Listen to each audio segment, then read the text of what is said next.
Гимн мамлекеттик маанилүү иш-чаралар, жыйындар жана салтанаттарда жаңырып турган негизги атрибут. Ошол себептен ал өлкөнү даңазалап, улуттук демди көтөрө тургандай болушу керек. Өнүгүү жолуна түшкөн Кыргызстанга дагы жарандарды руханий жактан азыктандырып, демге дем, күчкө күч кошо тургандай жаңы гимн керек экени коомчулукта айтылып келген.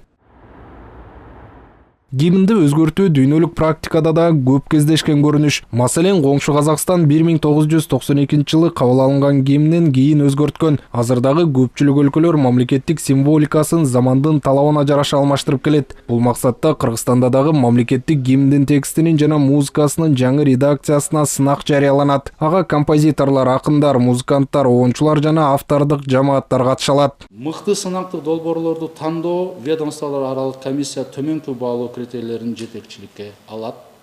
Композициянын бүтүндүгү, жогорку көркөм таасири, көрүнкү маанай, мекенчилдик, эмоционалдуулук, улуттук мотивдер жашоого шыктандыруучу мүнөз. Обондун жагымдуулугу, үндүн гармониялуулугу, оригиналдуулук, оңой эсине калуучулук. Кыргыз Республикасынын мамлекеттик гимнинин жаңы редакциядагы текстин Ынтымак Ордодо мамлекеттик гимнди жаңылоо боюнча комиссиянын алгачкы жыйыны өттү. Анда комиссия мүчөлөрү мамлекеттик гимнди жаңыртуунун маанилүүлүгүн белгилешти. Жаңы редакция улуттук баалуулуктарды, мамлекеттик символдорду сыйлоону жана жалпы элдин рухун көтөрө тургандай болушу керек. Башкача айтканда, жаңы гимн баардык кыргыз эли ырдай тургандай болушу зарыл дейт комиссия мүчөлөрү. Мекенчилдик, алдыга умтулуучулук, билимдүүлүк, достук көп нерсе бар да. Ошону эки куплетке батырып, анын кайрымасын жасаш өтө оор да. Бул биринчи жыйында ар ким өз оюн айтты. Эми ушул композиторлорго дагы ойлонгонго убакыт бериш керек.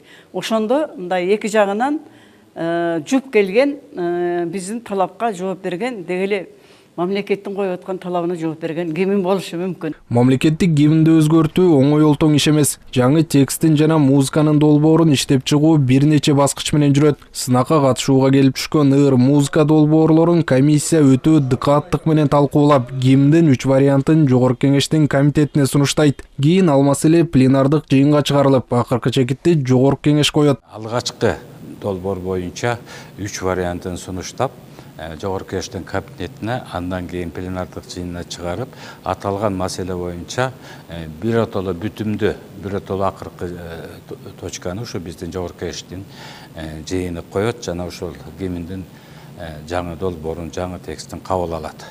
Ошон үчүн президент колдоп аткан, жогорку кеңеш демилгелеп аткан, коомчулуктун көпчүлүгү демилгелеп аткан ушул жагдайды биз аягына алып чыгууга толук аракеттенебиз. Сынактын алкагында сунушталган гимндин 5 мыкты долбооруна акчалай сыйлык берилет. Тагыраагы авторлорго 250 000 сомдон 1,5 миллион сомго чейинки акчалай сыйлыктар жана дипломдор каралган. Эске салсак, мамлекеттик гимнди өзгөртүү демилгесин жогорку кеңештин төрагасы Нурланбек Тургунбек уулу көтөргөн. Ал мамлекеттик гимн баарына оңой ырдалгыдай жана бирдей ыргакта болушу керек деген пикирин билдирген. Автандил Бактыбеков, Руслан Бараненко, ЛТР Бишкек.